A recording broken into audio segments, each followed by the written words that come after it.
Selamat pagi. Kita bersyukur kepada Tuhan pada hari ini sepanjang hari. Kita mengadakan seminar berjudul Mendidik, Membentuk Karakter Kristiani bagi anak-anak kita. Di dalam seminar ini saya membuang semua desain yang lain dan di dalam waktu yang singkat saya memilih satu lukisan yang dicetak di sini. Ini satu lukisan yang bagi saya sangat menggerakkan hati saya. Semenjak tahun 1973 saya mengenal ini lukisan ini. Ini sebenarnya bukan lukisan. Ini satu ukiran dari tembaga. Seorang anak yang tangannya melihat ke depan.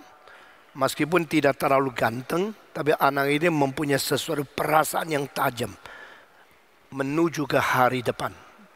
What should be my future?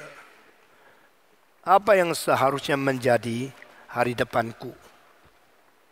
Dan yang di belakang ini bukan papanya, bukan mamanya, bukan gurunya. Seorang malaikat yang mata melihat dia, tangan menuju ke atas. Tangan satunya hampir memegang tangannya. Seperti ada rencana surga untuk kamu, ada hari depan yang indah untuk kamu. Engkau harus lihat dan harus mengharap dengan iman bahwa Tuhan akan pimpin engkau. Saudara-saudara, ini ada cerita di belakangnya dan saya tidak akan cerita terlalu banyak, cuma kasih tahu ini anak sebenarnya sudah mati. Dan papanya begitu sedih, lalu memikirkan kalau anaknya tidak mati mestinya dididik bagaimana. Lalu ada anugerah Tuhan bagaimana untuk dia. Nah, ini menjadi sesuatu pengharapan bagi kita. Kalau anak kita masih hidup, biar kita jangan melecehkan mereka. Kita bawa mereka baik-baik kepada Tuhan. Dan harap mereka di dalam rencana kekekalan ada anugerah Tuhan yang cukup kepada mereka. Mari kita berdoa. Bapa di dalam surga, kami berterima kasih karena Tuhan telah memberikan anak kepada kami. Tuhan telah mengkaruniakan hidup generasi yang muda kepada kami. Tuhan telah mempercayakan hari depan di dalam sejarah kepada kami. Kami berdoa kiranya Tuhan sekali lagi menatah hidup kami masing-masing, membangkitkan iman sejati kami masing-masing, dan memberi perasaan tanggung jawab kepada kami menghadapi anugerah-anugerah yang sudah Tuhan karuniakan di dalam hidup kami masing-masing. Sehingga kami boleh menanamkan segala sesuatu hati kami yang penuh pengharapan kepada Tuhan di dalam firman Tuhan yang hidup. Dan kami boleh menggali segala prinsip-prinsip, filsafat-filsafat, kekuatan-kekuatan dan anugerah tersembunyi di dalam firman Tuhan. Untuk dilaksanakan dalam hidup kami sehari-hari untuk hidup sebagai wakil Kristus di dalam dunia. Dengar doa kami, berkati kami masing-masing. Dalam nama Yesus Kristus penebus dan juru selamat kami yang hidup, kami telah berdoa. Amin. Saudara-saudara, siapa yang berhak membicarakan tema sebesar seperti ini? Bukan saya. Siapa yang berhak mendidik orang-orang tua yang lain selain saya sendiri menjadi orang tua yang mungkin mempunyai pengalaman lebih banyak dari saya?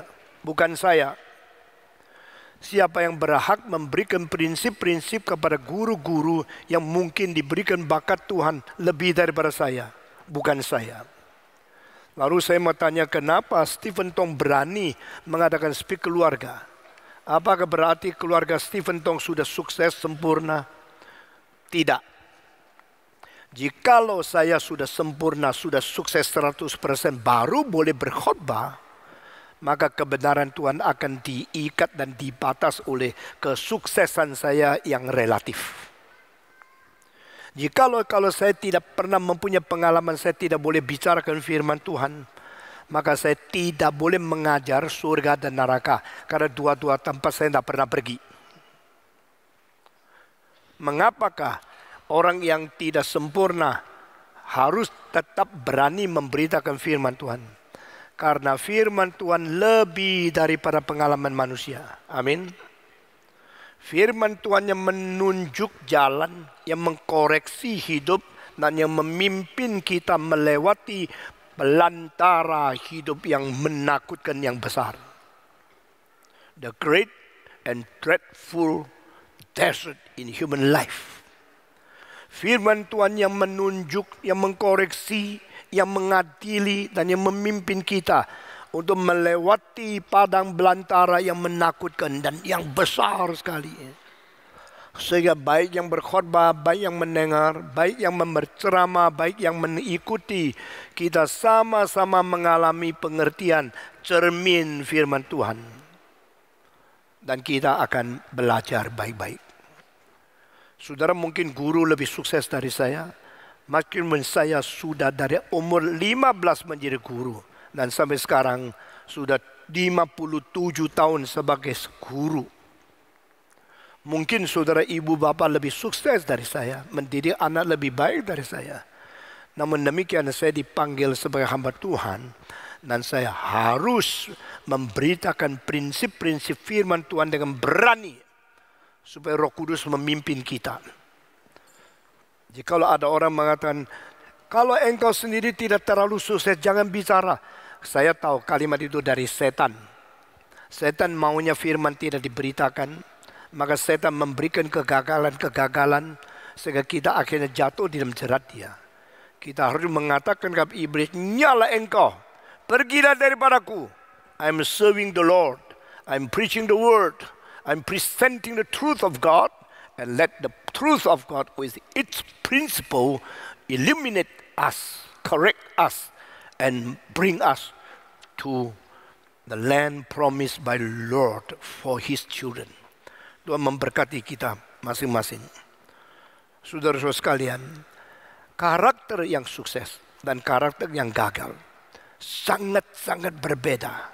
Seperti langit lebih tinggi daripada bumi. Manusia yang sukses mempunyai pengaruh besar. Dari satu orang mungkin mencapai pengaruh kepada ratusan juta orang. Dari satu manusia yang mungkin lemah, yang mungkin penuh penyakit, tetapi keagungan karakternya bisa memberikan iluminasi bahkan kepada ribuan tahun. Sejarah mendapat pengaruh dari Sokrates. Sejarah mendapat pengaruh daripada Yohanes Pembaptis. Sejarah mendapat pengaruh dari orang-orang yang menerima keajalan yang sangat-sangat keji. Yesaya dipotong pinggangnya, Paulus dipotong kepalanya, Petrus disalibkan terbalik. Ini semua orang-orang yang sangat-sangat malang. Hidupnya sangat susah. Tetapi cahaya daripada karakter mereka memberikan iluminasi, memberikan pencerahan, memberikan penerangan kepada zaman ke zaman. Sehingga ribuan juta manusia kalau mendengar, kalau membaca, mengerti hidup mereka. Dari sedalam-dalam hati mereka terharu dah habis-habis. Kesengsaraan diterima sulit kita mengerti. Kematian yang dialami kita tidak mengalami. Tetapi keagungan spirit di dalamnya. Kesuksesan bagaimana dengan iman mengalahkan kesulitan yang dialami mereka itu. Telah menjadi sesuatu dorongan, gerakan, pengaruh yang sedalam-dalamnya ke dalam jiwa kita. Karena di belakang tubuh yang disiksa dan menderita sengsara ada jiwa yang agung, karakter yang sempurna, karakter yang baik. Pengaruhnya tidak habis-habis. Yesus berkata, yang bisa membunuh tubuhmu, tetapi yang tidak bisa membunuh jiwamu, jangan takut kepada dia. Bagaimana kejamnya, bagaimana bengisnya, bagaimana ganasnya daripada setan, paling banyak menghancurkan tubuh kita. Tetapi kita mempunyai pusaka yang tersimpan di dalam sesuatu berkas atau sesuatu bejana yang adalah dari tanah liat. Ini semua membuktikan kuasa itu dari Tuhan. Paulus menulis ayat ini di dalam 2 Korintus pasal 4. We have the treasure within our potter, our vessel. Di dalam sesuatu alat yang begitu sederhana, satu wadah yang begitu murah, ada sesuatu pusaka Tuhan yang tersimpan di dalamnya. Pasti pusaka itu adalah Injil, firman dari Tuhan melalui Roh Kudus yang ditanamkan ke dalam diri kita. Sehingga pada satu hari kalau kita dibunuh, kita mendapatkan siksa, penderitaan, sengsara, tubuhnya harus hancur, tidak apa-apa. Karena di dalam ada firman Tuhan, ada Injil, ada kuasa Roh Kudus yang bikin karakter kita mematukan diri kepada Dia. Dan kita menjadi berkat untuk selama-lamanya. Waktu bisa lewat, sejarah bisa lalu, dan tubuh kita bisa lenyap, bisa musnah, bisa dibunuh. Tetapi yang penting di dalamnya. Lebih penting yang di dalam daripada yang di luar. Lebih penting yang kekal daripada yang sementara. Lebih penting di dalam rencana Tuhan daripada apa yang direncana manusia. Karakter yang agung tidak bisa dibeli dengan uang. Karakter yang agung tidak bisa ganti dengan berlian. Karakter yang agung juga tidak gampang direncanakan oleh otak manusia. Itu pekerjaan Tuhan. Dan di sini kelebihan kekristenan adalah kita sebagai orang tua Kristen, sebagai guru Kristen, kita bukan hanya baca buku pedagogi, lalu mengerti psikologi, lalu kita pakai cara orang berdosa mendidik orang berdosa. Kalau kita pakai cara itu, maka saya kasih tahu dengan terus terang, banyak psikologis, banyak pedagogis, tidak mendidik banyak orang yang agung. Sebaliknya ada orang Kristen yang tidak mempunyai gelar yang tinggi, ada ibu bapak yang tidak belajar dengan pendidikan yang tinggi, tapi mereka hormat kepada Tuhan, mereka takut kepada Tuhan, mereka memakai prinsip Alkitab, dan mereka hidup di dalam kebenaran dan cahaya Roh Kudus. Mereka menjadi teladan yang indah sekali, sehingga orang-orang dipengaruhi mereka, baik anak-anaknya, murid-muridnya, menjadi saksi Kristus yang beribu-ribu tahun menjadi berkat dan contoh di dalam masyarakat. Saya akan memberi contoh dua, sekelompok orang yang berada di abad ke-18 dan sekelompok orang yang berada di abad ke-20. Di abad ke-18 ada satu keluarga yang orang tuanya namanya Jonathan Edwards. Jonathan Edwards adalah seorang teolog reform, seorang pendeta congregational, dan seorang berada di New England, Massachusetts. Ini seorang yang takut kepada Tuhan, penuh perasaan yang beribadah kepada Tuhan. Dia adalah seorang pemikir yang paling besar di abad itu di seluruh Amerika. Melebihi semua dosen, profesor, rektor dan universitas apapun di seluruh Amerika. Dianggap dia salah satu di antara 3 otak yang paling besar yang pernah diproduksikan di dalam benua Amerika. Jonathan Edwards, Horace Bushnell, dan Russell Bush. Ini 3 otak paling besar di dalam sejarah Amerika. Dan 3 ini adalah teolog yang reform cuma satu, yaitu Jonathan Edwards, a Calvinist, a man of fear of the Lord, a man of the Bible teaching, a man of the pastor. Itulah sebab abad ke-20 waktu ditanya, maka seluruh Amerika menganggap profesi yang paling harus dihormati itu nomor 1 adalah pendeta yang baik. Presiden baru nomor 5. Karena mereka mempelajari beberapa presiden di Amerika karakternya ada baik. Itu sebab mereka pendeta-pendeta yang baik itulah harus dihormati lebih dari presiden. Dan salah satu yang paling penting abad 18 yaitu Jonathan Edwards. Ada orang yang menyelidiki keturunan dia. Dari keluarga yang cinta Tuhan, yang hormat kepada Tuhan, anaknya, cucunya terus ditelusuri sampai abad Mereka akhirnya menemukan keluarga ini telah menghasilkan banyak keturunan yang besar sekali. Yang luar biasa pentingnya. Di antara keluarga daripada Jonathan Edwards sampai tahun 1950 sudah menghasilkan beberapa wakil presiden dan orang besar di dalam sastra, dan kira-kira 65 keturunannya menjadi rektor, menjadi wakil presiden universitas, pendidik yang penting. Waktu saya membaca itu, saya kagum luar biasa. Dari satu orang yang takut Tuhan, keturunannya begitu banyak dipakai Tuhan, menjadi orang memberikan berkat kepada seluruh masyarakat. Ada yang menjadi wakil presiden, ada yang menjadi itu senator yang penting, menteri-menteri yang sangat bersumbangsi, menjadi pendidik yang besar, menjadi rektor, wakil rektor di dalam sekolah teologi, sampai puluhan orang. Saya bersyukur kepada Tuhan. Lalu saya mau tanya Tuhan, is it possible to happen in my family? Is it possible to my descendants? Saudara-saudara, kalau engkau dengar gini, engkau ingin juga anakmu beres. Ingin? Keturunanmu beres. Ingin? Bagaimana kalau engkau sudah 300 tahun kemudian di surga, engkau melihat, aduh anak turunan saya ada yang jadi presiden Indonesia, ada yang menjadi rektor, ada yang menjadi pujangga, ada yang menjadi filosof yang baik. Dan seluruh keluarga di dalam 200 tahun beres, baik-baik. Ini satu contoh keluarga yang baik.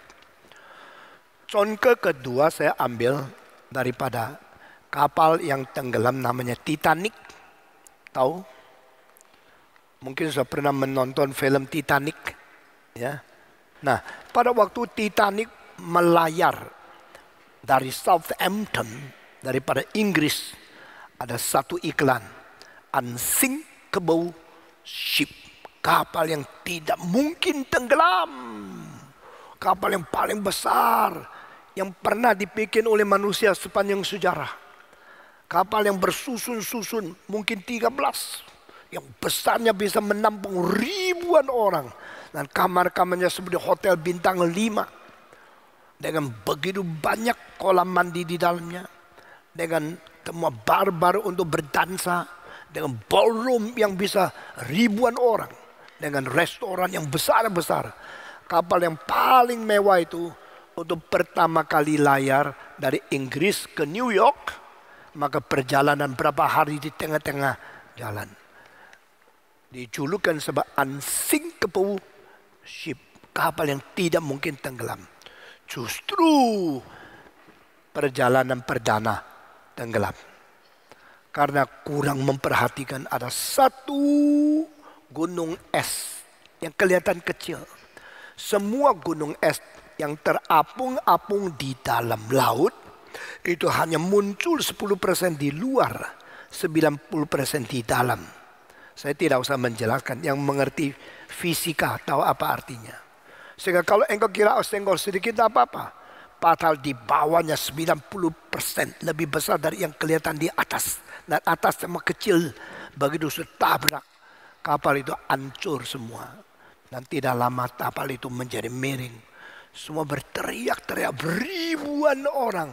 Dan hampir semua aristokrat, semua bangsawan, semua orang paling kaya. Perut kapal itu sudah menjadi miring-miring, mereka terus lari ke sebelah sana, pegang. Dan saat itu skoci kapal diturunkan, dan semua yang bisa lari melarikan diri. Saudara, saat itu diumumkan, perempuan dan anak-anak didahulukan. Ladies and children go first. Dan banyak orang perempuan nangis-nangis diatur naik skoci untuk boleh melarikan diri, berkecelakaannya akan timpa. Karena sekarang sudah miring, makin miring. Kalau sudah miring terus congklak begitu, seluruh kapal turun. Itu belakangnya bisa naik tingginya mungkin sampai 30 meter. Itu tidak ada orang bisa tahan, semua akan merosot jatuh. Saat itu terjadi satu hal yang aneh sekali. Ada beberapa orang laki-laki, mereka ketakutan mati. Mereka pergi untuk mencekik atau untuk masuk kamar perempuan, merampas pakaian mereka. Lalu mereka masuk ke toilet, pakai perempuan, terus pura-pura supaya boleh naik skoci. Nah, ini laki-laki yang tidak tahu diri. Karena dengar pengumuman perempuan yang boleh naik skoci, mereka kira cilaka, langsung cukur jenggot, langsung pakai bedak, langsung pura-pura, langsung rampas pakaian perempuan, pakai pada badan sendiri, lalu berjalan seperti cewek. Mereka masuk ke skoci, tidak keribuan, cepat. Mereka tidak tahu ini laki asli atau perempuan asli. Dan orang-orang itu berapa saya tidak tahu. Dan orang-orang itu lolos.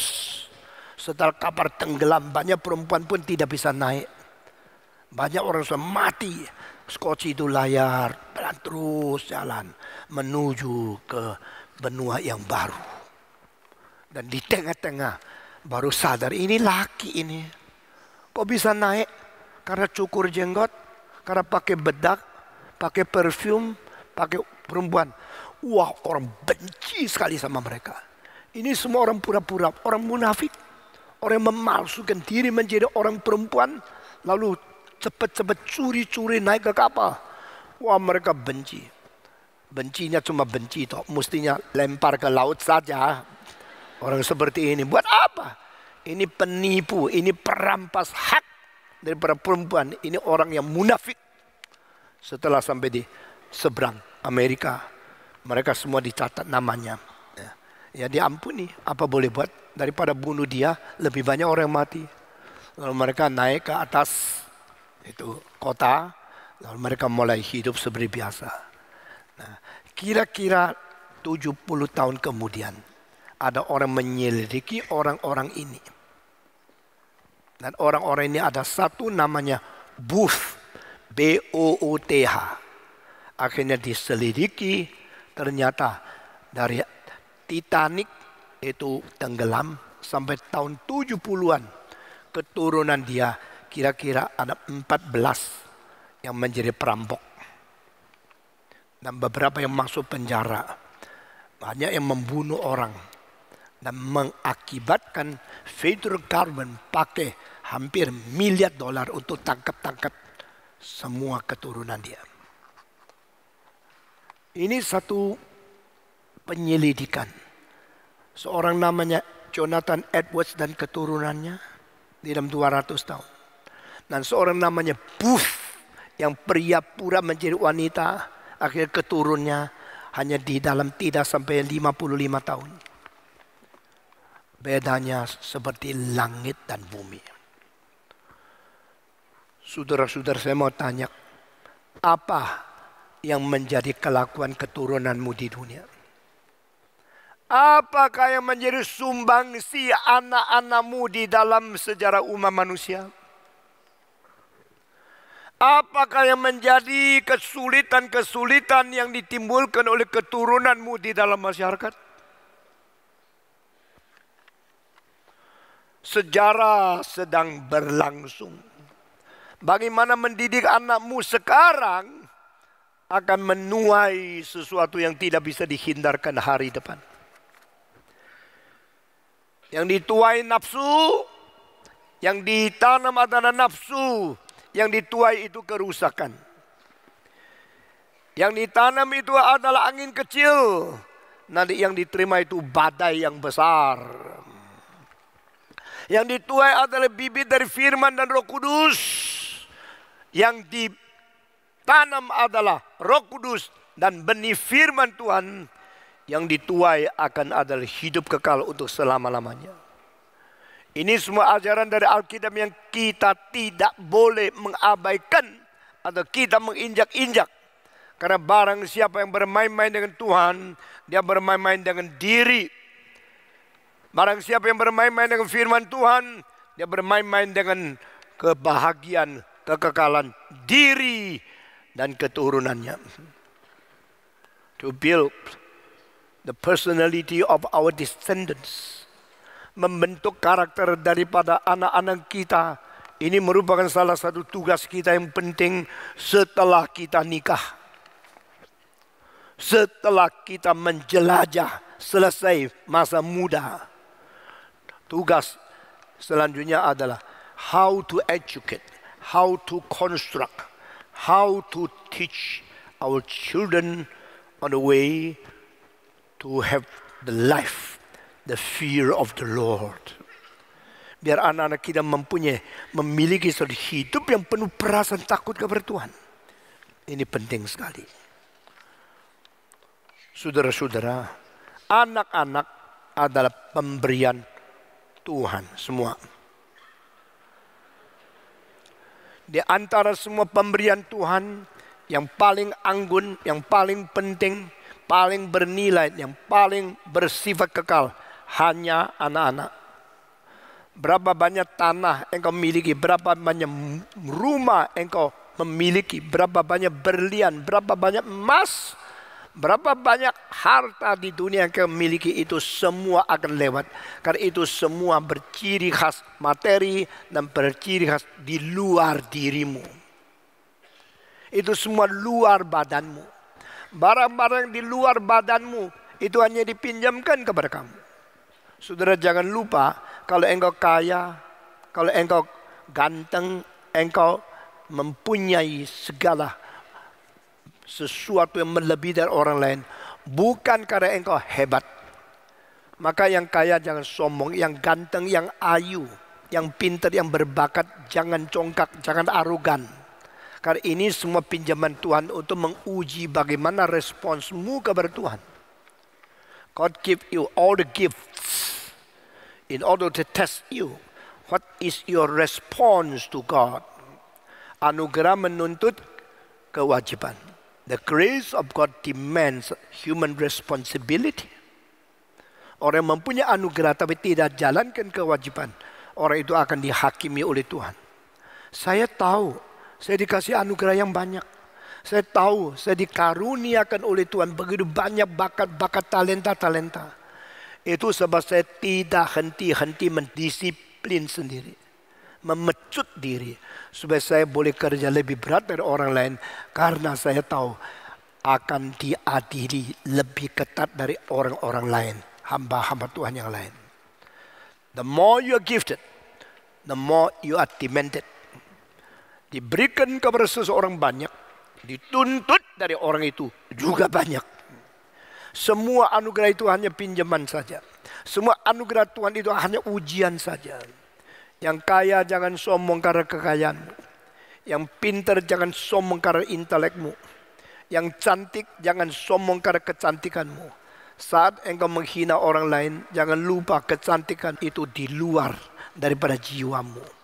Kekayaan itu di luar daripada tubuhmu. Segala bakat-bakat itu semua dipinjamkan saja. Kira-kira berapa hari yang lalu saya di atas kapal terbang melihat satu surat kabar. Saya ketakutan luar biasa.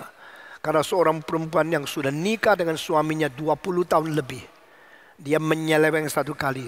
Suaminya marah, pakai air keras siram ke mukanya. Setelah disiram ke mukanya, seluruh mukanya hancur, terbakar. Lalu bawa ke rumah sakit, dioperasi plastik 80 kali. Akhirnya hidungnya peok, disambung dakar-karuan. Mulutnya semua rusak, matanya mendelep. Di atas ini, tempat ini ada tulang, terus ada kulit-kulit yang disambung-sambung. Kelihatan tak seperti orang, seperti setan. Lalu di pinggirnya ada foto dia sebelum disiram air keras.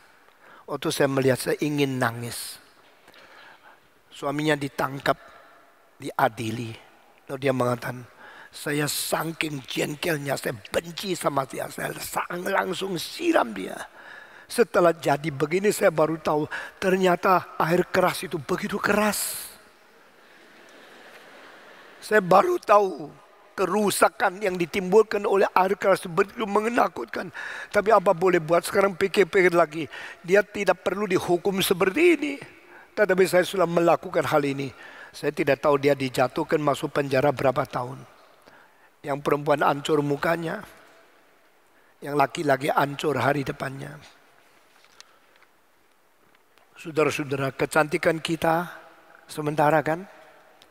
Uang yang kita miliki tidak bisa bawa ke kuburan kan? Segala sesuatu yang engkau sombong itu hanya pinjaman kan? Tetapi satu yang lain, anak-anak itu pusaka pemberian Tuhan. Inilah yang kau miliki betul-betul. Uang yang kau miliki bisa pergi. Anak yang kau miliki tidak bisa musnah, tidak bisa binasa. Dan mereka semua harus berdiri di hadapan Tuhan Allah. Pada hari kiamat akan mendapatkan penghakiman keadilan dari Tuhan. Takut. Kita harus mempunyai perasaan takut. Setiap kali kita memikirkan anak. Ada orang pelihara anak supaya besok tua ada orang jaga. Itu egois. Ada orang pria anak supaya memakai anak untuk menjadi sesuatu alat mendapatkan uang yang banyak. Di Vietnam saya berkhotbah, lalu ada orang berkata kepada saya, Pak Tong, you tahu tidak? Ada semacam orang Vietnam gantengnya, cantiknya luar biasa. Lain sama orang Vietnam yang lain. Saya tanya kenapa? Karena mereka itu adalah hasil pemerkosaan orang Amerika tentara di sini dengan perempuan Vietnam yang paling cantik.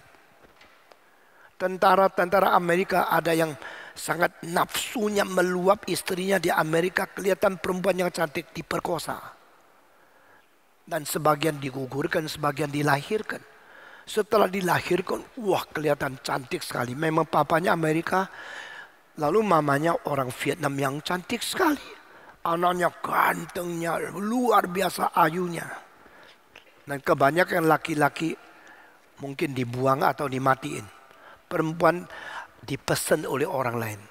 Ada anak perempuan yang cantik, hasil sesuatu campuran darah Amerika sama perempuan yang cantik. Kalau engkau tidak mau lahir saya yang terima.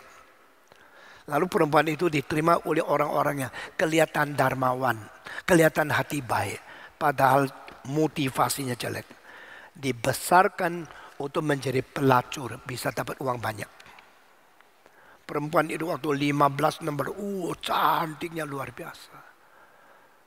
Bukan dicintai, bukan dipelihara, bukan dididik, tapi dijadikan satu umpan untuk dijual badannya, main sama laki-laki, lalu dengan seks mendapatkan uang sebanyak mungkin. Ini agen. Saya dengar hampir saya pingsan. Saya bilang anak-anak yang bagus, laki-laki perempuan itu adalah yang paling indah di dunia. Dan sebenarnya ada orang yang mengasihi, mendidik mereka dengan cinta kasih yang suci. Bukan mau mempermainkan tubuhnya, tapi mau jadikan mereka manusia yang berguna di dunia. Saya dulu tidak tahu dunia begitu jahat. Makin tua makin tahu manusia mempunyai motivasi yang begitu jelek. Mempunyai pikiran, khayalan dan menggali kemungkinan berdasarkan egoisme dan nafsu yang jelek. Saudara-saudara sekalian, who are our children? They are our eternal property. Who are our descendants?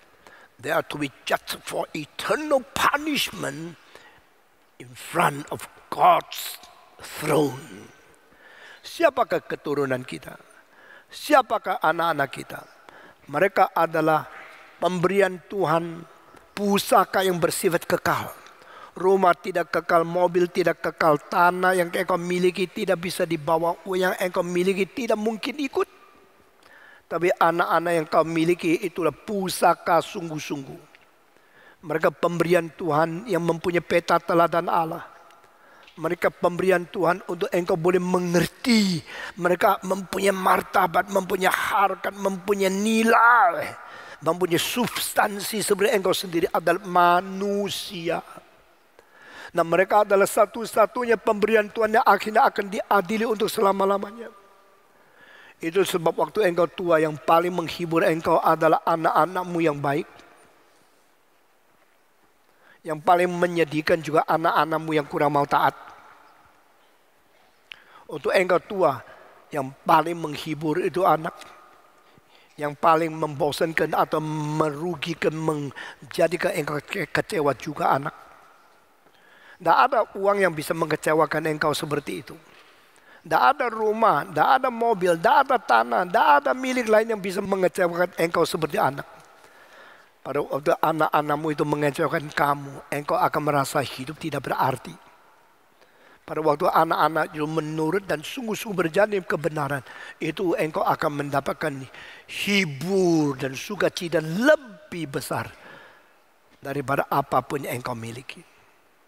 Keturunan kita, our descendants, our children and grandchildren, anak keturunan kita, ini harus kita menangani, kita lihat lebih daripada yang lain. Saudara-saudara sekalian, sekarang kalau kita mengerti inilah anak, inilah artinya anak-anak, ini artinya satu pemberian Tuhan untuk kita. Maka sekarang saya masuk ke dalam unsur-unsur pembentukan anak yang ketahui oleh pedagogis dan psikologis. Nanti kita akan masuk ke dalam unsur-unsur pembentukan anak yang tersimpan, yang unknown to psychologists and pedagogists. Banyak hal yang diberikan hari ini tidak ada di buku-buku yang kau beli. Nah, ini semua adalah satu sari dari pengertian komprehensif. Dia membandingkan kitab suci dengan buku-buku tulisan manusia. Sehingga semua dilihat dari takhta Tuhan. Semua dilihat dari prinsip Alkitab. Apa yang pernah diwahyukan dalam kitab suci, dan apa yang diselidiki oleh manusia. Mari kita bandingkan. Dan orang Kristen tidak membabi buta menerima ajaran akademik daripada orang berdosa. Semua orang berdosa yang menyimpulkan dan menyelidiki akhirnya berani menulis buku. Semua rasionalisasi mereka tidak terlepas dari 3 kelemahan yang besar. Pertama, they are rationalized everything and make it the conclusion through their created reasoning. Kedua, the limited understanding. Ketiga, the polluted conclusion of understanding. Buku apapun ditulis oleh manusia, baik psikologi, pedagogi, semua mengenai umat manusia, tidak mungkin terluput dari 3 hal ini. Itu ada dasar pikiran manusia yang dicipta. Itu hasil pikiran, hasil ciptaan. Jangan percaya kepada semua buku meskipun profesor yang paling terkenal di dunia.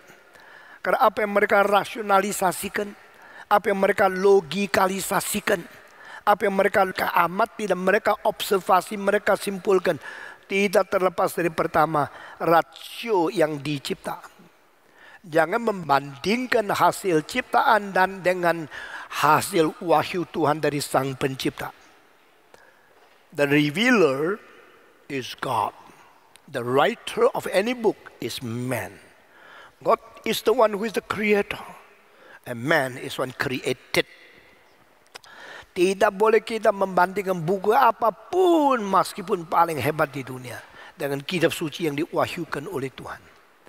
Karena kitab suci itu adalah satu-satunya buku menjadi patokan, menjadi ukuran yang akhirnya menghakimi semua pikiran manusia yang salah.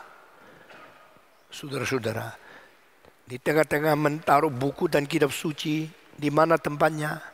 Kalau engkau menaruh kitab buku itu di atas kitab suci di bawah, you will never understand God. Because a man who want to understand God, he should stand under God. In order to understand God, we should stand under God. Semua, 1, 2, 3. In order to understand God. Semua, we should stand under God. Manusia yang tidak mau berdiri di bawah Tuhan, tak mungkin mengerti siapa itu Tuhan. Sifat daripada ilahi adalah pada waktu dia diadili, pada waktu Allah dikritik, dia menjadi diam, tidak bersuara, tidak memberi wahyu, dan tidak menegur. Biarkan engkau mati sendiri. When God is being judged, criticized, of man, he keeps silent.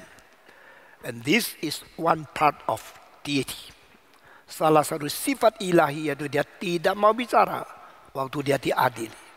Sama seperti Pilatus berada di bawah Kayafas. Pilatus berada di bawah, sama seperti Yesus Kristus di hadapan Pilatus. Seperti Yesus Kristus di bawahnya Kayafas. Dia diam, dia tidak mau jawab. Karena apa? You are no more qualified to listen to even one word spoken from the mouth of God. Engkau tidak lagi layak mendengar satu kalimat pun dari mulut Tuhan. Karena engkau sedang mengadili dia. Tuhan tidak boleh diadili. Tuhan tidak boleh dilawan. Kalau anak saya tidak mengerti, saya melawan dulu. Kesan saya terhadap dia mulai menjadi jelek sekali. Karena dia kira dia lebih pintar. Belum mengerti, melawan dulu. Nah, saudara-saudara, Tuhan sama. Tuhan sama. Kita kadang-kadang seperti kita ngerti sesuatu. Lalu kita mengambil tindakan berdasarkan pengertian. Padahal salah. Saya tadi pagi menemukan satu hal, saya kecewa sekali. Karena ada satu botol air yang taruh di satu tempat. Itu botol air bukan air biasa. Itu air yang saya ambil daripada laut mati di Holy Land. Itu tidak bisa dibeli lagi.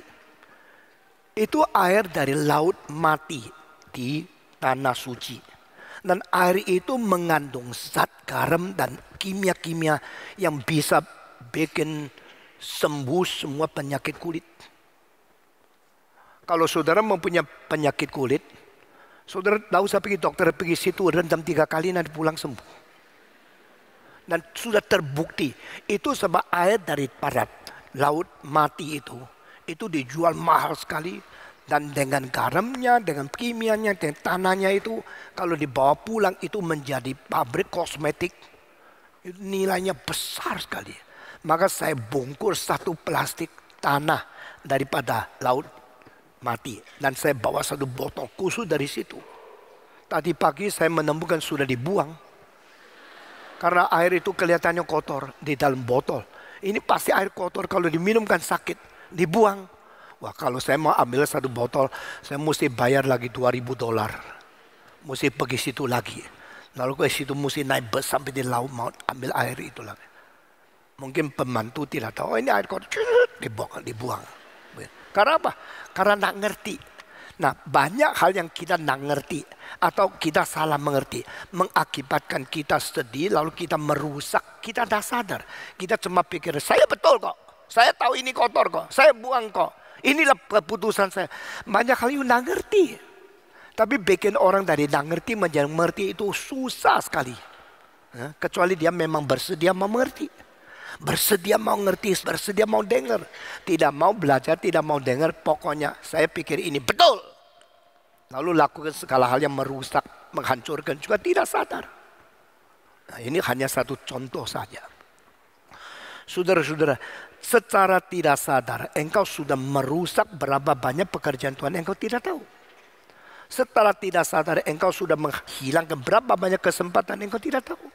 Setelah engkau tidak sadar kelemahanmu, engkau sudah menjadi sesuatu yang sangat mengganggu pekerjaan Tuhan engkau juga tidak tahu.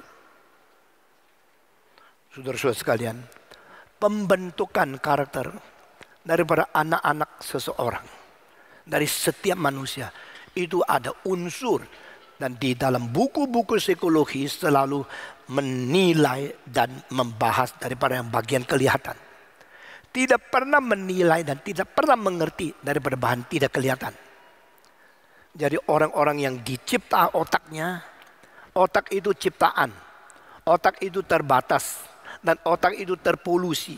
Created, limited, and polluted semua. Created, limited, and polluted. Ini 3 tet ya. Kalau engkau ngerti, engkau akan menjadi orang bijaksana. Kalau tidak mengerti, tet, engkau akan menjadi kacau balau. Karena limited berarti jangan anggap itu mutlak. Karena created, jangan bandingkan sama Tuhan. Karena polluted, jangan percaya sepenuhnya. Seumur hidup ini buku yang paling sedikit saya beli, buku psikologi. Mungkin tidak lebih 10 biji. Buku mengenai seni, mungkin lebih 500 buku yang saya beli. Buku mengenai musik, mengenai arsitektur, banyak saya beli. Buku psikologi hampir saya tidak beli. Karena saya itu paling created, polluted, dan limited.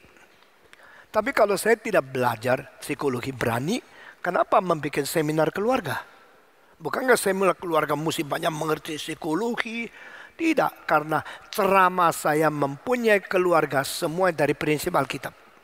Bukan dari prinsip observasi dan kesimpulan daripada created, limited, and polluted reasoning as a result of the rationalization, logicization, and speculation or semacam observation. Itu lain. Maka engkau mendengarkan ceramah saya dan engkau bandingkan dengan buku-buku psikologi di luar. Engkau melihat saya tidak kutip banyak siapa psikolog, teori apa, semua saya tidak pakai. Saya pakai prinsip-prinsip Alkitab. Dan saya percaya the sufficiency of the word of God if you truly submit to Him. Even though we do not need to despise, to reject the human theory. Nah, semua teori manusia kita hanya menganggap satu perbandingan saja, bukan menjadi satu patokan yang kita terima. Nah, saudara-saudara, dari psikologi yang kelihatan biasanya pembentukan masyarakat itu disebut beberapa hal. Pertama, dari hereditas, yaitu unsur-unsur pembawaan yang diturunkan dari orang tua. Nah, ini gejala umum yang kita semua mengerti seperti pengertian dasar sekali. Kalau papanya tinggi sekali, mamanya juga tinggi sekali, melahirkan anak yang tinggi 2 kali, itu bisa. Nah, karena itu gennya memang tinggi. Tapi kalau papa tinggi sekali, mamanya pendek sekali, menghasilkan anak mungkin tinggi sekali, mungkin pendek sekali. Mungkin sampai turunan generasi ketiga tinggi sekali baru muncul. Kenapa ada orang saudaranya semua tinggi-tinggi, ada satu yang pendeknya luar biasa? Karena neneknya ada satu yang pendek sekali. Itu daripada teori Mendel. Mendel punya hereditas, itu membuktikan sesuatu gejala yang muncul setelah beberapa kali gap baru timbul. Pernah seorang Amerika putih menikah sama perempuan putih yang laki ganteng, yang istrinya cantik sekali. Oh, mereka saling mencintai, begitu akrab, begitu manis, begitu intim. Tetapi 1 tahun kemudian ditunggu-tunggu nyonya yang hamil itu melahirkan negro hitamnya sekali. Wah, si laki ini mulai lihat istrinya, benarkah lu sama gua? Atau lu sama negro yang lain? Dia lihat anak, lihat mama, lihat anak, pulang lihat cermin. Dia jadi orang seperti gila. Mulai hari itu dia tidak bisa cinta istri lagi. Dia mencurigai istri. Sudah makan di luar, jajan sama yang hitam. Mulai hari itu dingin sekali, tidak bisa ngomong, tidak bisa akrab. Mulai menganggap istrinya jijik sekali. Istrinya ini tidak beres, pasti dia bayang-bayang ke malam-malam di mana dia tidak ada, pergi karena ada tugas atau ada waktu dia di kantor, istrinya ajak orang hitam datang ke kamarnya tidur sama dia, mikir dak karu-karuan. Dan dia tidak mau bicara, pokoknya hatinya kira pasti, nah mungkin tidak, pasti lu makan jajan sama orang lain, kamu berzina sama laki yang lain, engkau berselingkuh. Istri melihat bedanya suami sama dulu, nangis dah habis-habis. Terus nangis. Suami juga tidak mau menghibur dia. Ya biar lu bertobat, dia bertobat dong, lu nangis OTW. Ya, you ngaku sendiri kalau sudah pernah berselingkuh sekarang nangis, itulah Tuhan adil adanya. Tuhan bikin kau sengsara karena memang kamu berselingkuh sama saya. Akhirnya istri bilang sama dokter, dokter tolong saya Saya seorang yang jujur, suci, dan tidak pernah menyeleweng. Sekarang kalimat saya tidak didengar. Menjelaskan apapun tidak ada manfaat. Tolong dokter, bagaimana menolong saya keluar daripada kesulitan ini. Saya juga tidak tahu kenapa anak saya hitamnya kayak begini. Padahal selama saya sampai hari ini cuma bersetubuh sama suami saya, tidak pernah sama orang lain. Dokter juga heran, kok hitam ya? Dokter bilang, iya Tuhan menghibur kamu, tapi hatinya saya juga tidak tahu lu sama siapa. Lalu dokternya mulai menyelidiki. Dia pikir ada teori Mendel. Dia tanya, papamu putih? Putih. Mamamu putih. Lalu papanya papa putih. Papanya mama putih.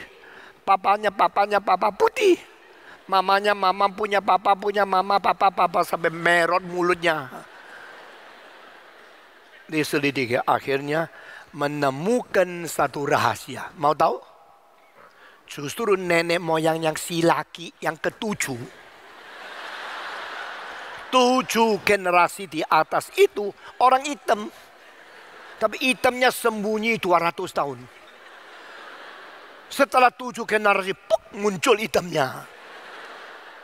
Setelah ditemukan itu terus diselidiki sampai terakhir. Si laki, bukan si perempuan. Tapi yang marah-marah laki-laki. Sudah salah masih kurang ajar. Sudah menjadi pembawa bibit dari generasi ke-7. Sekarang mengkorbankan nyonyanya. Yang salah siapa? Yang salah nenek moyang. Tapi juga salah nikah sama hitam, dah salah kok.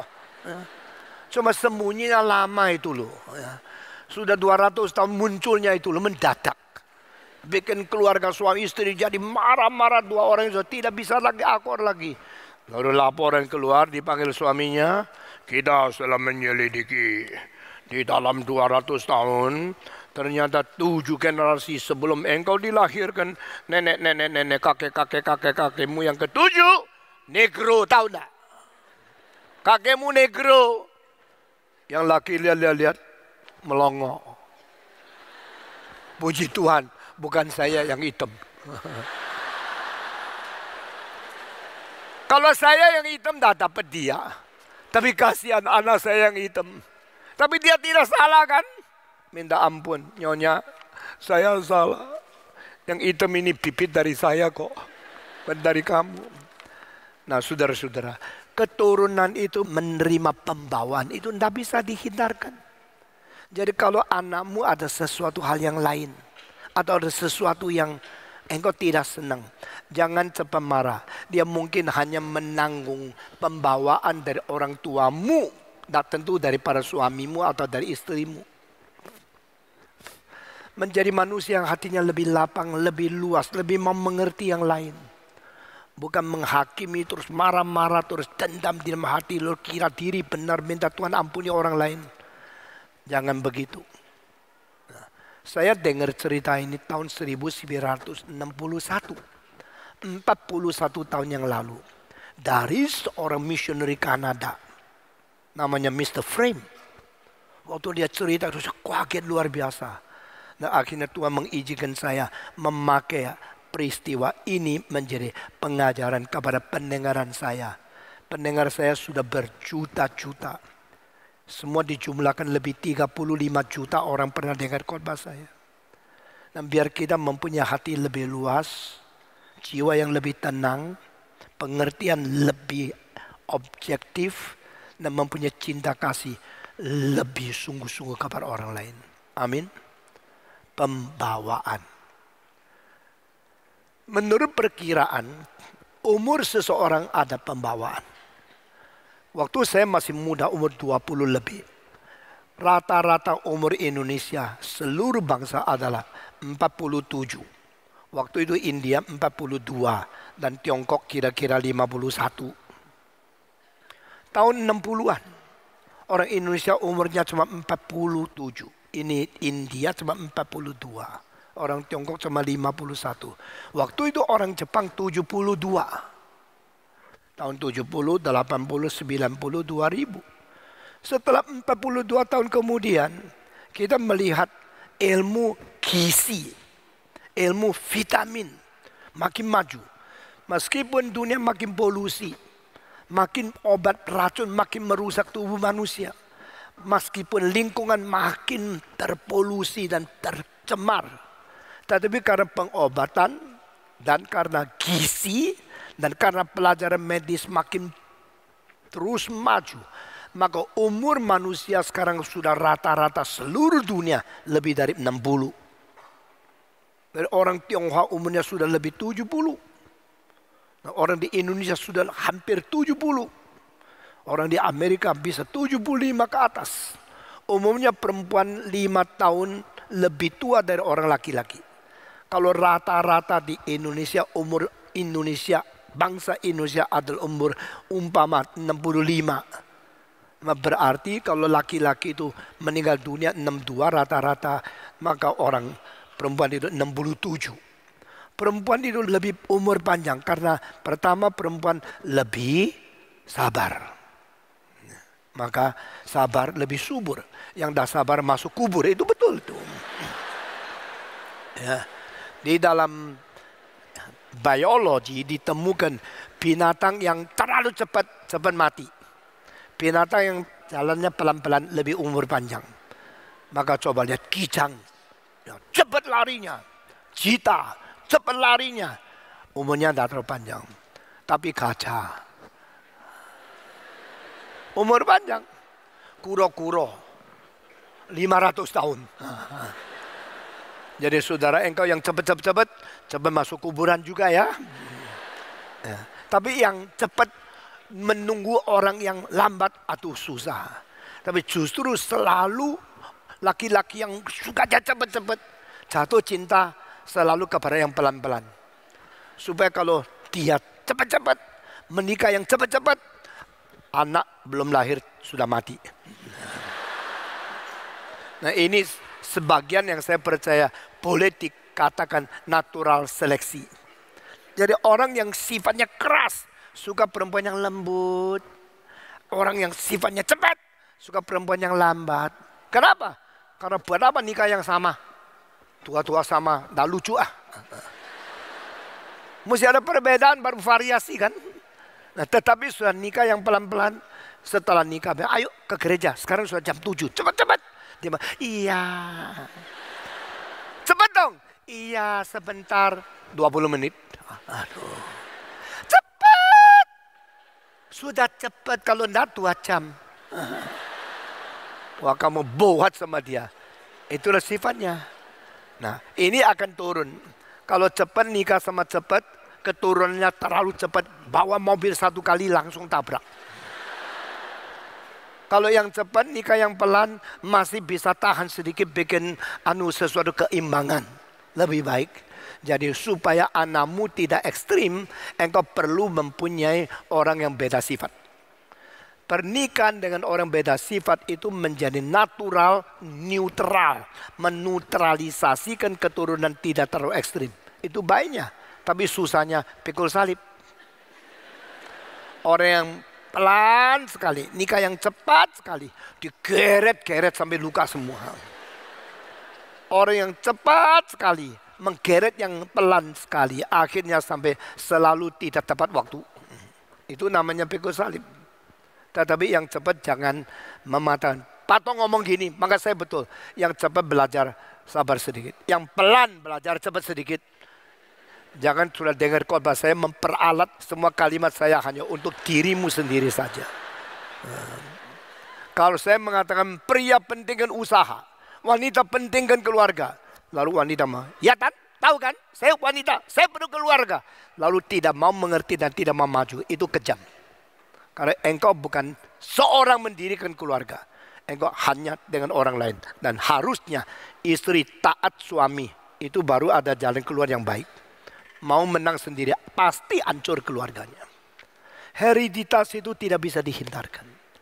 Maka juga dianggap kalau umur dari laki dan perempuan ditambah dengan umur papa mama laki dan papa mama perempuan, 6 orang punya umur ditambah semua digabungkan dibagi 6, itu umurnya kamu. Kalau papamu 50, mamamu 60. Kalau engkongmu itu 40, emakmu itu 70. Kalau engkong yang lain itu adalah 100 sama 120. Semua digabung dibagi. Mungkin engkau punya umur persis di tengah-tengahnya 6 orang itu. Dibagi rata. Ini namanya hereditas. Ini adalah sifat tubuh. Hanya sifat tubuh itu tidak cukup. Masih ada sifat mental. Kalau papamu IQ-nya tinggi, mama juga IQ tinggi. Itu boleh mendapatkan anak yang pintar luar biasa. Nah, menurut apa yang saya pernah belajar, ada seorang orang Korea. Orang ini tahun 60 lebih dicatat di dalam Guinness Book of World Record. Dia punya IQ 210. Tingginya luar biasa. Dan papanya profesor. Mamanya profesor. Sama-sama mengajari Kyunghee University di Seoul, di Korea. Papanya pinter, mamanya pinter, IQ tinggi-tinggi. Lalu melahirkan seorang anak. Anak ini pinternya sampai umur 4 sudah bisa lancar bahasa, bicara seperti orang dewasa. Umur 7, 8 sudah lulus SD. Umur 12 sudah lulus SMA. Umur 14 bisa pakai 4 bahasa berpidato di radio. Dan umur 15 diundang ke Tokyo. Memberikan pidato dengan bahasa Jepang, bahasa Korea, bahasa Inggris. Dan satu bahasa lagi saya lupa. Dengan 4 bahasa dia memberikan pidato di radio NHK di Korea. Anak pintar begini. Akhirnya diselidiki, menemukan sesuatu kesimpulan dan tentu cocok. Tapi kira-kira begini. Papa mamanya tanggal 31 bulan apa saya lupa. Tahun 30-an. Dua-dua lahir tahun yang sama, bulan yang sama, tanggal yang sama. Dan dua-dua umurnya sama. Dua-dua IQ-nya tinggi sekali. Akhirnya mendapatkan anak pintar seperti ini. Itu sebab kalau engkau ingin mendapat anak pintar, mesti cari istri yang tanggalnya sama, bulannya sama, tahunnya sama, lahirnya. Kalau tidak ketemu ya sudah, tidak usah nikah begitu. Saudara-saudara, ini hereditas. Jadi keturunan itu pertama tubuh. Kalau papa ini lebar, lehernya panjang. Mama juga begini. Anaknya mungkin leher panjang. Orang yang leher panjang biasanya nyanyi bariton. Kalau perempuan nyanyi kontraalto. Kalau leher agak pendek, itu menyanyi soprano. Kalau laki-laki leher pendek, nyanyi tenor. Karena apa? Kalau piano yang panjang itu, stringnya panjang, itu bariton. Sama suara tali, suara manusia begitu.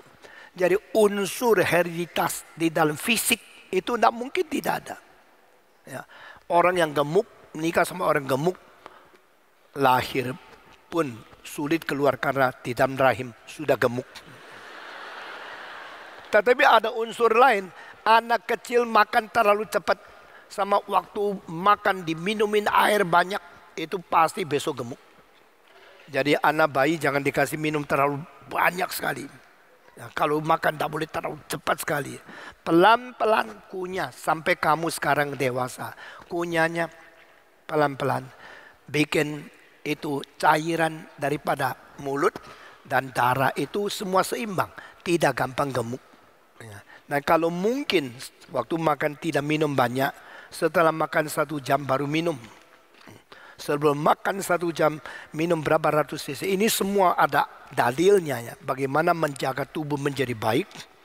Ya ada waktu saya memberikan kuliah tentang itu lagi, bukan sekarang. Saya makin tua makin memperhatikan makanan, minuman, waktunya, dan juga apa pengaruhnya kepada tubuh dan bentuknya. Orang yang ininya lebar, ya, kalau dari depan sampai belakang lebar, setelah umur 55 kebanyakan dapat sakit jantung. Orang yang agak kepeng, agak kurus, tidak terlalu gampang dapat penyakit jantung waktu umur 55 ke atas. Ini semua itu ada dalilnya loh. Ya, seperti saya. Cukup tebal bukan? Makanya umur 55 saya mulai jantung. Kalau saya agak gepeng, mungkin lebih tidak sakit jantung. Kalau saya agak tinggi, mungkin tidak sakit jantung. Itu semua dalil-dalil itu hasil statistik. Nah, engkau tidak bisa hindar. Meskipun itu tidak mutlak, paling sedikit itu menjadi sesuatu yang boleh kita pelajari. Badan turun kepada anak. Warna kulit turun kepada anak. Gen dan fisik kita turun kepada anak. Dan mental turun kepada anak. Orang yang punya jiwa musik, begitu dengar sedikit nada, sudah mulai goyang-goyang dia. Orang yang tidak ada, orang dansa di depan diusir semua. Orang yang ada gennya musik, wah melihat ada konser. Saudara-saudara, setiap orang mempunyai gen yang berbeda. Dan bukan saja demikian, ada lagi keturunan hereditas dari satu hal yang banyak orang tidak perhatikan. Itu adalah hereditas dari temperamen. Nah saudara-saudara, manusia mempunyai darah yang tipenya lain sama manusia orang lain. Karena setiap orang mempunyai tipe darah. Misalnya saya darah AB. Dan Caleb Tong AB. Solomon Tong AB. John Tong AB. Peter Tong AB. Tony Tong AB. Caleb Tong AB. 7 saudara saya, semua AB. Bukan ABC ya, AB. Saudara-saudara. Oh kalau begini, pantesan Patong sifatnya keras, berani, tegas. Karena darah AB. Saya kasih tahu, darah AB mempunyai sifat khusus. Tetapi tidak berarti semua darah AB sifatnya sama. Saya sama Yosef Tong korbannya lain. Saya sama Caleb Tong korbannya lain. Saya sama John Tong lain. Saya sama Peter Tong lain. 7 saudara sama darahnya AB. Tapi 7 saudara tetap sifatnya lain. Ada saudara saya setelah 30-40 tahun menjadi pendeta. Anggotanya tetap 30. Tapi saya di dalam berpuluh-puluh tahun pendengar saya. Sampai satu malam 65.000. Juga kadang-kadang tidak berapa ratus. Gereja saya dirikan menjadi salah satu gereja yang paling besar. Nah ini adalah pimpinan Tuhan. Sehingga dari situ saya memikirkan tentang faktor hidden. Faktor yang tidak kelihatan. Sama-sama papa, sama-sama mama, sama-sama darah AB. Sama-sama lingkungan, sama-sama dididik, sekolahnya sama. Kenapa berbeda? Karena selain faktor kelihatan, masih ada faktor yang tidak kelihatan. Nah ini nanti saya akan bicara sama kamu. Saudara-saudara. Nah, ini adalah mengenai hereditas, ya, pembawaan di dalam mental dan temperamen. Temperamen itu artinya adalah sifat daripada karakter yang bersangkut paut dengan arah dan kebiasaan di dalam nafsu. Sifat nafsu ini setiap orang berbeda. Ada orang itu selalu cerah, selalu optimis. Ada apapun kesulitan dia bilang tidak apa-apa. Nanti ada jalan keluar. Tetapi ada orang juga pesimis sekali. Di dalam semua jalan keluar yang sudah cerah dia bilang, tapi pasti ada kesulitan. Dia dua macam manusia ya. Semacam manusia, dia kesulitan apa saja. Dia bilang tidak apa-apa, nanti ada jalan keluar. Ada semacam lagi, dia jalan keluar yang bagus, dia bilang, tetapi masih ada kesulitan. Dua macam orang. Ya. Ada yang optimis, ada yang pesimis. Karakter itu, di dalam pembawaan, ada yang optimis, ada yang pesimis. Berdasarkan apa? Berdasarkan satu faktor yang lain. Saya sebut di dalam hidden agency. Ada hidden factor, X. Yaitu, bagaimana reaksi dia. Saudara jangan lupa ya, saya selalu mengatakan satu kalimat. Man is equal to what he reacts before God. Man is not what he eats, what he thinks, what he drinks, what he behave. Man is what he feel. Manusia tidak boleh dipersembahkan dengan perasaannya, dengan makanannya, dengan minumnya. Manusia harus disamakan dengan bagaimana dia reaksi kepada Tuhan dan kepada sesama manusia. Melihat seorang miskin, reaksimu kasihan, lalu engkau kasih uang. Melalui orang miskin, curiga, dia akan curi uangmu. Usir dia. Nah, the reaction you show before others, it is to represent your life. Kenapa ada orang miskin gusur-gusur? Karena reaksi. Dan very sensitive reaction, very sensitive humanistic response itu adalah menentukan hari depanmu karakter akan menjadi seperti apa. Ini penting sekali. Nah, saudara-saudara, di dalam hal ini kita melihat hereditas, sifat pembawaan mempengaruhi pembentukan karakter. Saya pernah menceritakan satu ilustrasi kepada saudara. Di Inggris ada seorang dramatis yang namanya George Bernard Shaw. Sudah tua, hidup tersendiri, dan mukanya tak bagus. Tapi dramanya, tulisan dia kalau dijadikan drama begitu indah, begitu orang senang. Satu hari dia mendapatkan sepucuk surat dari seorang bintang film cewek yang cantik sekali. Dia buka surat ini, mau apa ya? Mau beli tiket atau mau apa? Tanya sama saya. Ternyata itu surat pelamaran cinta. Wah, orang sudah tua, mukanya sudah jelek. Dikasih surat sama orang cantik bintang film lagi. Dia kaget. Mau apa ini? I want to marry you. Saya ingin menikah dengan kamu. Karena engkau begitu pinter. Kalau tidak ada keturunan, sayang. Dan saya begitu cantik. Kalau tidak menikah sama orang pinter, sayang juga. Maka perempuan itu mengatakan, saya usul engkau menjadi pacarku. Mari kita menikah. Lalu mendapatkan anak secantik saya dan sepinter engkau. Itu menjadi bibit baru di dalam sejarah Inggris. Bibit unggul. Bibit yang sangat anggun, sangat cantik, sangat pintar. Would you marry me? Maukah engkau menikah sama saya? Kalau engkau pasti bilang, puji Tuhan. Haleluya, nasib baik. Dapat bintang film, begitu ya. Dia pikir-pikir lagi, mau jawab susah. Kalau jawab iya, diketawain orang lain. Mau nikah sama bintang film. Satu bintang film, satu film. Kalau saya menolak, dia mungkin sedih. Mau terima, mau tolak, mau tolak, mau terima, mau terima, mau tolak. Sudah lama-lama, dia akhirnya tulis surat balasnya begini. Maafkan, saya menolak permintaanmu. Meskipun engkau cantik sekali, dan ini kesempatan jarang sekali untuk saya. Setelah pikir pertimbangan lama-lama, tetap keputusannya adalah saya menolak permintaanmu nikah sama saya.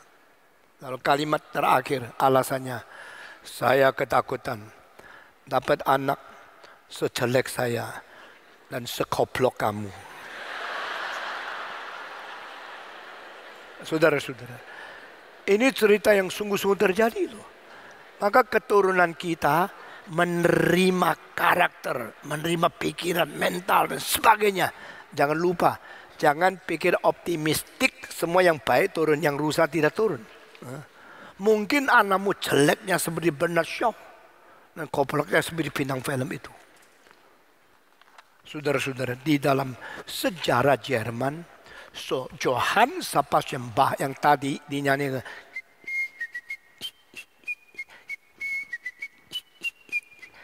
lagu yang dinyanyikan tadi, itu penulisnya jiwanya musikal luar biasa. Dan keturunan dia di dalam 7 generasi. Saudara tahu, 49 komponis yang dilahirkan oleh dia. 49 composer comes out with offspring of Johann Sebastian Bach. Jepang pakai bermiliar-miliar dolar mengharapkan mendidik dan mendapatkan satu anak yang bisa seperti Mozart. Sampai sekarang tidak jadi. Jepang itu salah satu negara yang paling iri barat. Tapi satu hal yang tidak pernah tercapai. Mereka ingin dari anak-anak keturunan Jepang itu satu Mozart, satu Bach, satu Handel, satu Beethoven bisa muncul. Sampai sekarang tidak bisa. Kota yang paling banyak konser hall di dunia itu Tokyo. Kota yang paling banyak konser yang besar-besar di atas 2000 tempat duduk itu Tokyo. Saya perkirakan paling sedikit ada 7 yang besarnya lebih 2000 tempat duduk. Selain NHK yang paling top dan Santori yang akustiknya bisa dibandingkan sama kita. Saudara tidak tahu ya, konser hall kita salah satu terbaik di dunia akustiknya. Sampai ITB membicarakan hal ini. Semua orang-orang profesor arsitek di ITB kagum sekali sama di sini. Kirim orang mau tahu datanya. Tanya Alwi, datanya di mana ya? Alwi bilang, tidak ada data. Tidak ada buku. Kecuali data tingginya, lebarnya semua. Ada datanya di mana? Disimpan di satu otak. Siapa itu? Stephen Tong.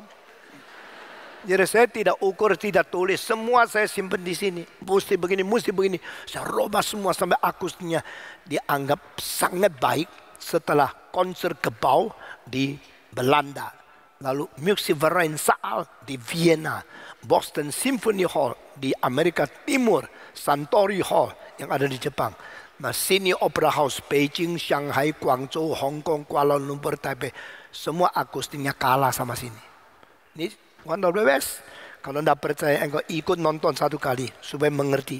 Jangan menjadi orang Indonesia, orang kampungan. Saya bukan main-main ya. Kita teruskan. Nah, saudara-saudara, maka orang Jepang tidak bisa menghasilkan Mozart, tidak bisa menghasilkan Bach. Karena itu ada faktor anugerah Tuhan kepada bangsa siapa. Saya kira kasihan sekali. Orang Jepang sampai hari ini tidak pernah minta maaf kalau mereka membunuh lebih 350.000 Chinese di Nanjing pada waktu peperangan dunia kedua. Jepang sampai segini belum pernah minta ampun kepada seluruh dunia. Mereka telah mengadakan peperangan dunia kedua. Itu sebab Jepang sudah kira-kira 25 tahun ekonominya tidak pernah balik. Meskipun mereka bisa bikin mobil paling laku, bikin segala sesuatu yang memperkuat ekonominya, tapi tidak bisa balik.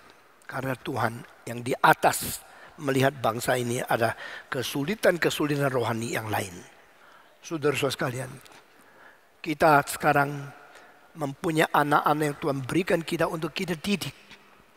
Dan pembentukan karakter dari beberapa hal. Hereditas. Lalu hereditas terbagi.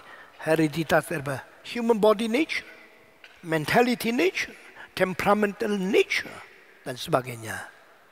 Nah, saudara-saudara, unsur-unsur yang lain baru saya akan sebutkan untuk sesi yang lain. Saya sesi pertama akan berhenti di sini. Mari kita berdoa.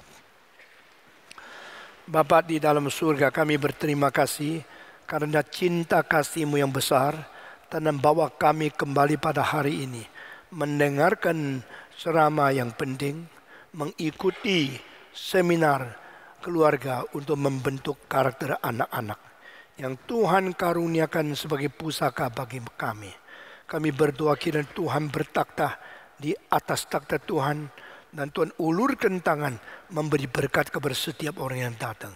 Dengar doa kami dalam nama Yesus Kristus, penebus dan juru selamat kami yang hidup. Kami berdoa. Amin.